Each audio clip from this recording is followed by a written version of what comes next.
Just got over to the garage and I was like, oh man, we got a little transmission fluid on the floor. I guess these cooler lines are dripping.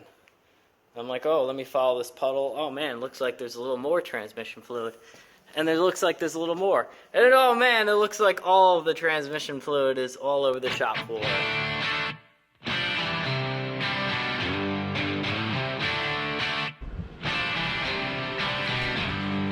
What's going on, guys? Welcome back to the channel and welcome to part 2 of the clutch swap on the Z06 here. I got to the garage and noticed here we had a little bit of transmission oil on the floor, and I was like, oh man, probably these lines over here have been dripping a little bit.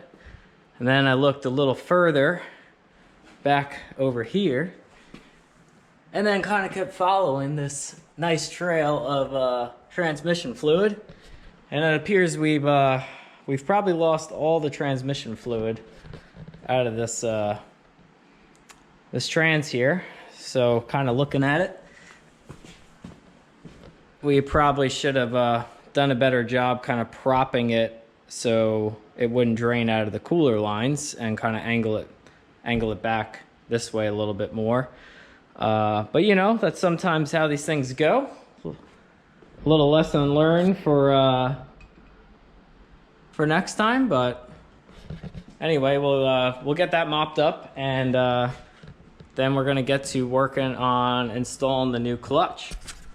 All right, guys, a couple of things we didn't get to put in the last video, kind of behind the scenes, giving a little more detail. Pulling the rear cradle out of the car, what we ended up using was one of the Harbor Freight hydraulic table carts. And this one's rated for 1,000 pound, but they have a 500 pound one also. And I think this is about $250, $300, something like that. But it did make it super simple to drop the cradle on. And then we just stacked up some wood here. Probably the only other thing I would do differently was maybe swapping this out to put a bottle jack so you can actually tilt the torque tube up for alignment. But we'll see how that goes tomorrow. I might bring one from the shop and we'll do that. And the only other one we missed was we did end up gagging the bottom of the engine here with some ratchet straps to keep it from falling back and the top of the bell housing there hitting the firewall. And that was pretty much it. There it goes. Oh yeah, man, you need gloves with one of those things. All right, cool. All right, we'll show the key mount. Okay, so the notch towards the back there. So I know with pretty much identical package, I got put down 641. Wow. Yeah, that helps with these. All right, cool. All right, the seal's already marked what side goes out. I'm just gonna put a little clean motor oil on this.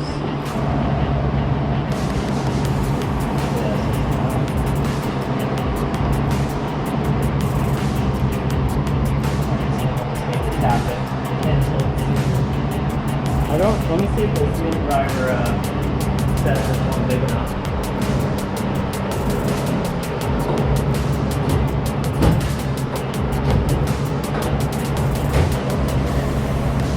Pretty close on my fingers. Did you? Alright, I'll just get it,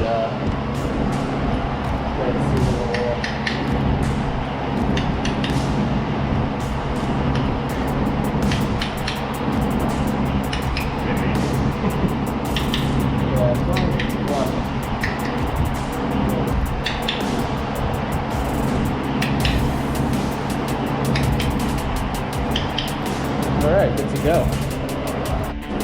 Alright, so for the pilot bearing, we're going to use the little keyboard duster trick, invert it, basically get the bearing to freeze up, and then we should just be able to boop, pop it right in. And we're going to kind of try and insulate the area by putting it in a bowl to kind of trap it. Not really the best insulation, but it should keep it in close enough for us to be able to freeze it and drop it into the crank. Alright, let's freeze away.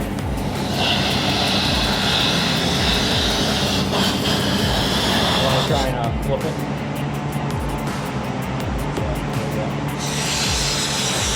Woo!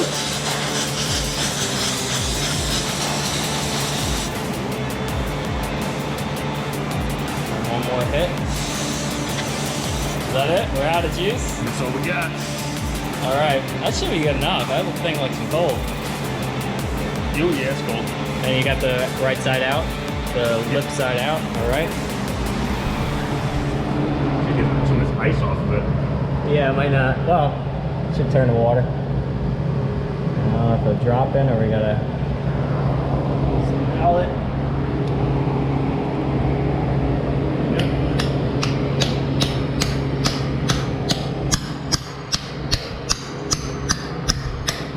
Not quite dropping, but yeah, should be all she wrote. All right, now we're just working on prepping the clutch. We got the directions all out from McLeod, just kind of going through all this stuff. We do got to check the throw out and take the measurement to make sure we get proper engagement and then disengagement, so it's not constantly riding the clutch or anything like that. The same the pulse used to.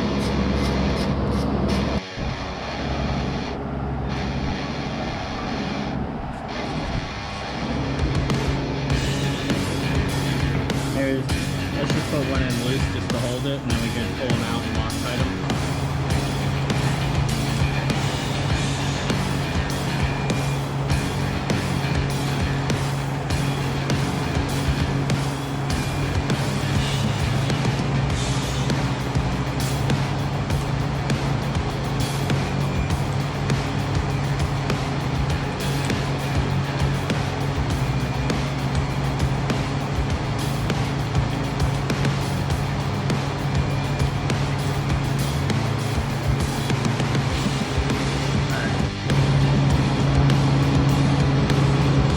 Push it up there with the alignment tool, like that.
Alright, and now we're doing the pressure plate. We got 25 foot-pounds and then 35.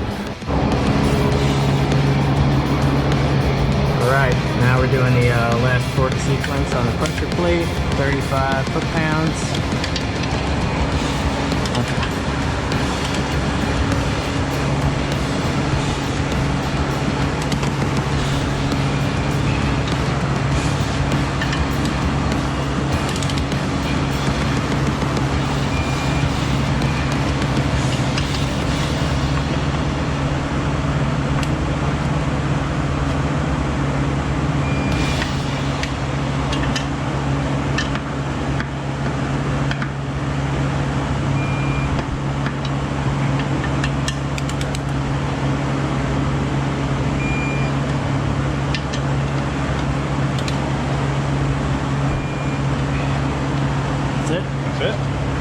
Hey guys, we're just wrapping up part 2 here. We got the clutch back in, and we'll probably do a third part, putting the cradle and everything back together underneath the car, just because we only have sometimes like 2 hours in the evening to work on the car after work or on the weekend or whatever. So it's kind of why the project takes a little longer, just doing little bits and pieces at a time when we have our free time. So that's gonna wrap this one up, and stay tuned for part 3, and we'll put the cradle back up under the car and get the drive line together. So thanks for watching, and stay tuned.